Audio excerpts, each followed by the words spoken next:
ഞാനിപ്പോൾ പറയാൻ പോകുന്ന കാര്യം ഒരു 4-5 പേർക്കെങ്കിലും യൂസ് ആവും, ഉറപ്പാണ്. അതായത് യൂസുള്ള ആൾക്കാർക്ക് അയച്ചു കൊടുത്തോ. ഇനി മുന്നോട്ട് പോയിട്ട് ഞാൻ കാര്യമുണ്ടോ, എനിക്ക് എന്താണെന്നൊന്നും അറിഞ്ഞുകൂടാ, ലൈഫ് ഒരു സ്റ്റക്സ് ആയിട്ട് നിൽക്കുന്ന ഒരു അവസ്ഥ ഉണ്ടെങ്കിൽ ഇത് നിങ്ങൾക്ക് എന്തായാലും യൂസ് ആവും. താങ്ങാൻ ആളുള്ളവന് മാത്രമേ ക്ഷീണം വരുള്ളൂ. നിനക്ക് താങ്ങാൻ ആളില്ലെന്ന് നിനക്കറിയാം. സോ ക്ഷീണം വരാൻ പാടില്ല. വന്നാൽ തന്നെ അവിടെ നിന്ന് പെട്ടെന്ന് എണീറ്റോണം.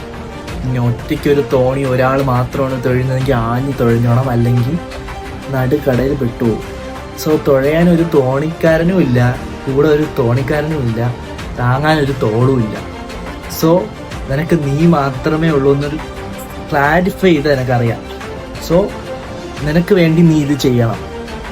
അങ്ങനെ ആലോചിച്ചാൽ മതി. അപ്പം അത് പറ്റും. നിനക്ക് വേണ്ടി വേറെ ആര് പറയണ ഒന്നും കേൾക്കണ്ട. നിനക്ക് വേണ്ടി നീ ഇത് ചെയ്യണം. Do it for you. എല്ലാം നടക്കും.